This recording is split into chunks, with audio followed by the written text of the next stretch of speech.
नमस्ते मेरे प्रिय छात्रों। आज हम 11वां जो गद्य है, एक यात्रा यह भी, उनके लेखक हैं रामदरस मिश्र। इनका जन्म 1924 में हुआ है। ये हमारे हिंदी साहित्य में श्रेष्ठ कहानीकार, उपन्यास और कवि भी हैं। उन्होंने हिंदी साहित्य में जो अपनी लेखन कार्य में अच्छी जो उपन्यास भी लिखे हैं, और उन्होंने जल टूटता हुआ और पानी के प्राचीर कविता संग्रह में उन्होंने बेरंग बेनाम चिट्ठियां,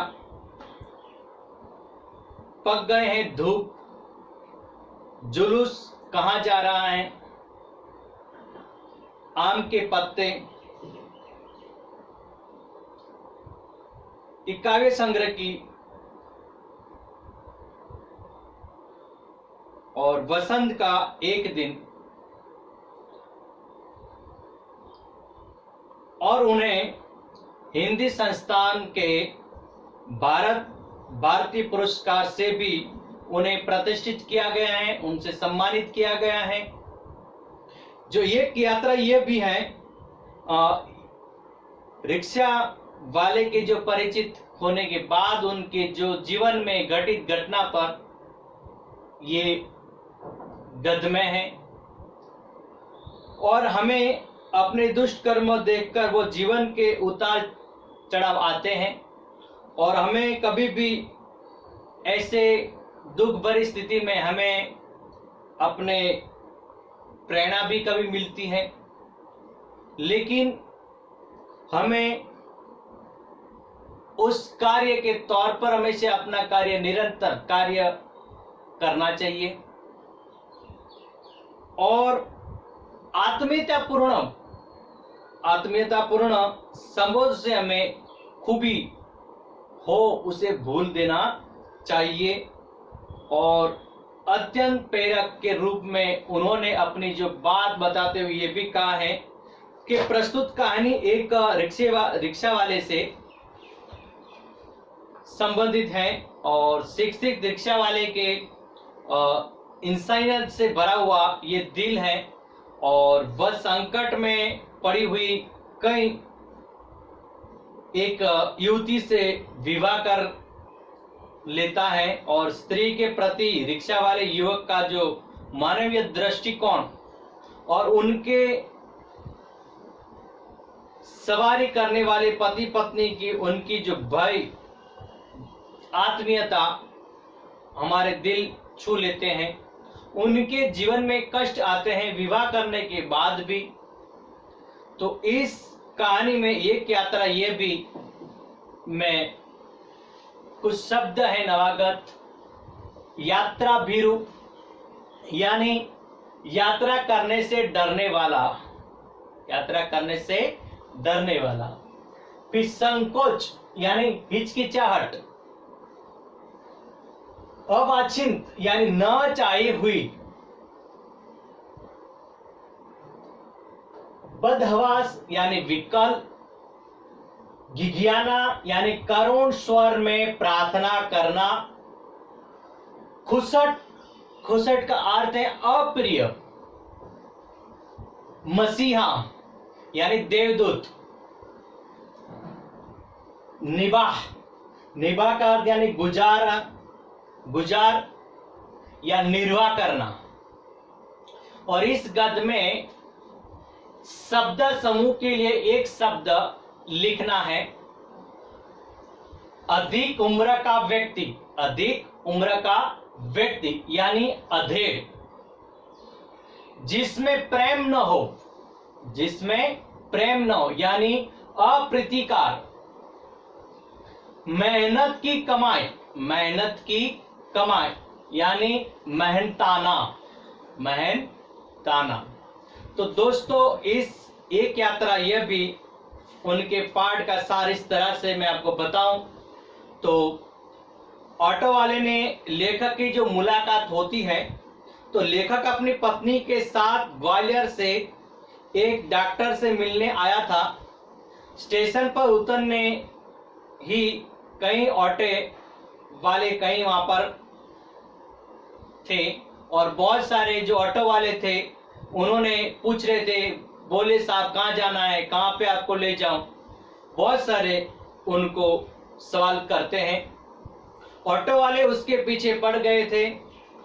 उनमें से एक ऑटो वाले की आवाज से लेखक को आकर्षित किया और पीछे से एक आवाज करता है ऑटो वाले और उनसे बहुत ही उनकी तरफ आकर्षित, यानी कि उनकी तरफ ध्यान जाता है लेखक का।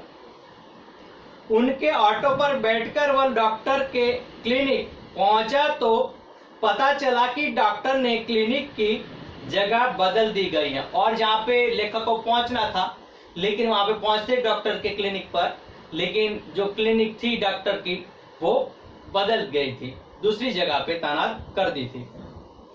उस ऑटो पर सवार होकर लेखक डॉक्टर की नई जगह पहुंचा, यानी जहाँ पे क्लिनिक बनाई थी दूसरी नई, वहां पर ऑटो वाला ले जाता है।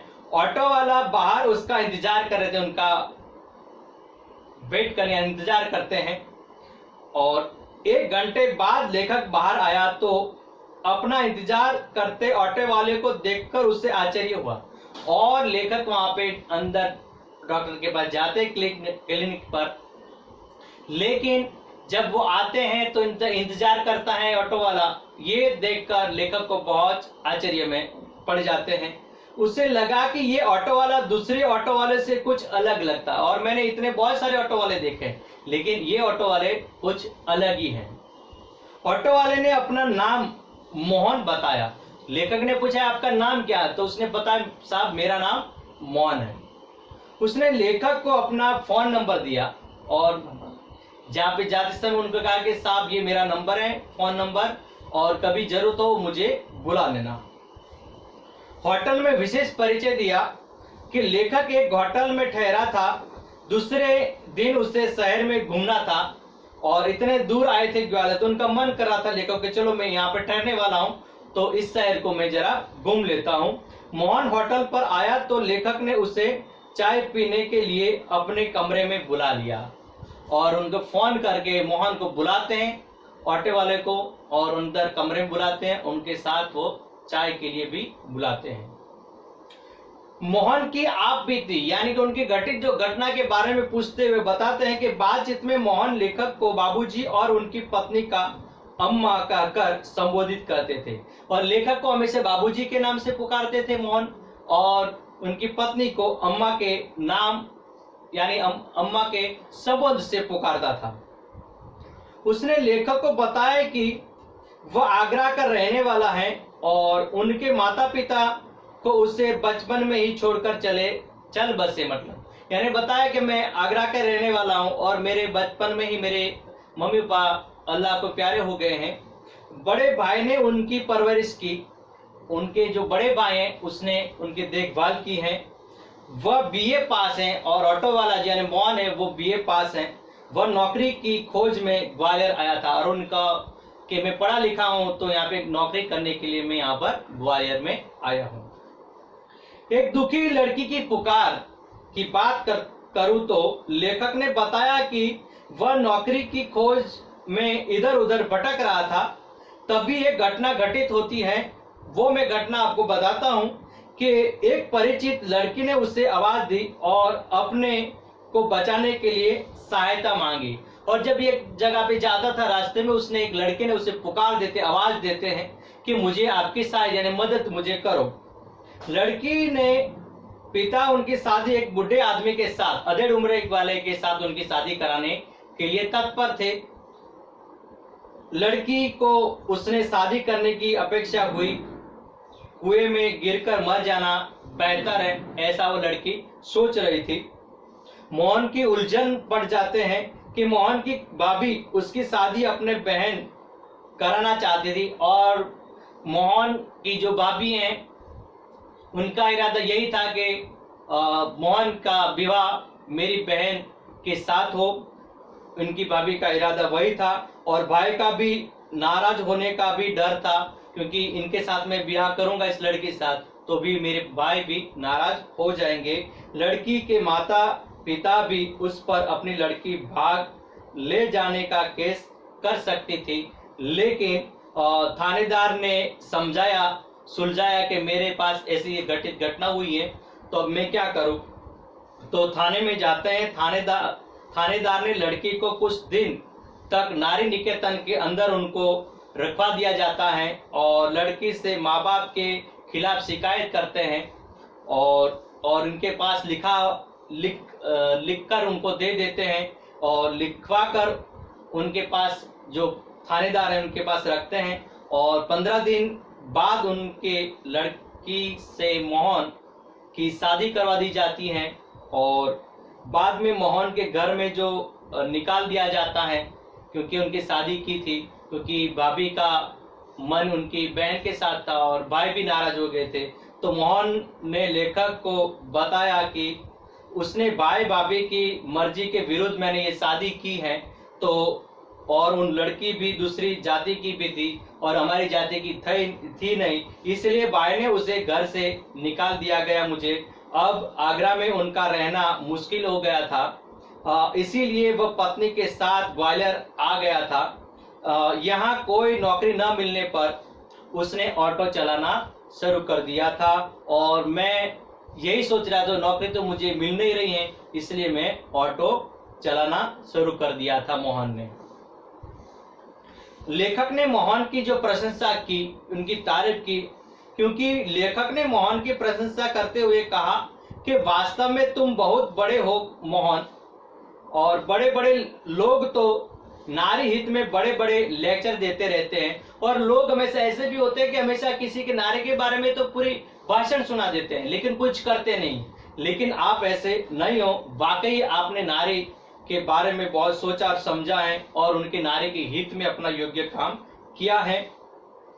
लेखक तुमने तो बहुत सहज भाव से एक लड़की को दुर्दशाग्रस्त जो दुर्दशा में जो थे होने के बावजूद भी और तुमने बचा लिया इस लड़की को, और क्योंकि वो अधेड़ उम्र वाले के साथ विवाह करने वाले थे माता पिता, लेकिन आपको ये सहायता के तौर पर उसकी अपनी मदद की पुकार की और आपने उनकी मदद की, उनके साथ विवाह किया, इसलिए आप बहुत ही अच्छे हो और आपके सहज हैं। आपको मैं जितना भी कहूँ कम शब्द हैं, ऐसा लेखक कह रहे हैं। और अपनी जीवन के साथ उसी सम्मान पूर्वक जोड़ लिया है तुमने और अपने जीवन साथी बना लिया है। और लेखक कहता है मुझे बहुत ही अच्छा लगा। इस बात पर वो हमेशा लेखक उनको मोहन को प्रशंसा करते हैं।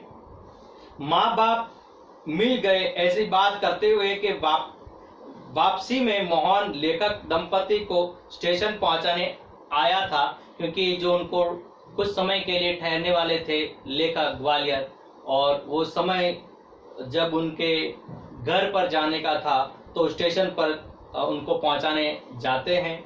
लेखक ने उसे 500 रुपये का नोट देना चाहा और उनको लेखक उनको कहते हैं कि तुम हमारे साथ इतनी साथ घुमा है, यहाँ पर आए हैं, हमारी मदद की है, तो उनको 500 रुपया देते हैं। उसने कहा आप दोनों से मुझे माता पिता जैसा प्रेम मिला है। और वो मोहन कहता है कि मेरे बचपन में ही मैंने माँ बाप खो दिए हैं, लेकिन मुझे ऐसा प्रतीत होता है कि मानो कि मुझे माता पिता मिला हो, ऐसा मैं महसूस कर रहा हूँ। ये सुख मेरे लिए पैसों से बढ़कर है और जो ये मैं जो खुश हूँ तो मुझे इस बात का है कि मुझे आज फिर से माँ बाप मिले हैं और इसलिए मुझे पैसे से ज़्यादा आपका जो संबंध रिश्ता जो मुझे जुड़ा है वो सबसे बड़े, वो पैसे भी अधिक हैं। लेखक की शर्त ये रखते हैं कि मोहन ने लेखक से प्रार्थना की कि जब कभी भी वे ग्वालियर आए तब उसे अवश्य बुला लेंगे और उनके वादा भी करते हैं।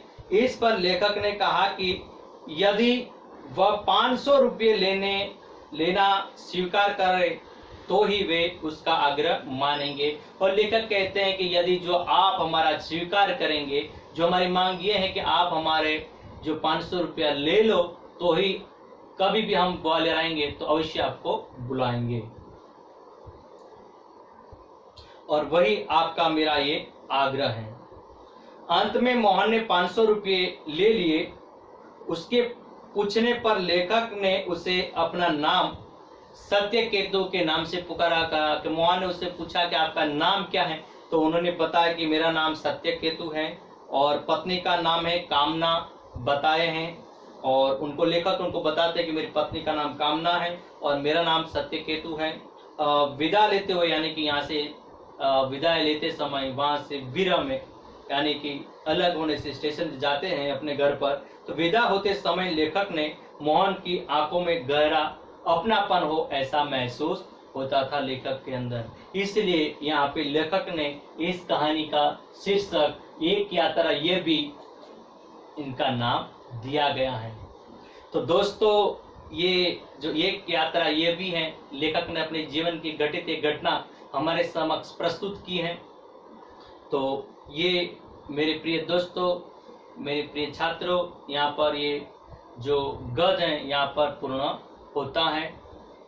तो मैं यहाँ पर अपनी बात समाप्त करता हूँ। अस्तु।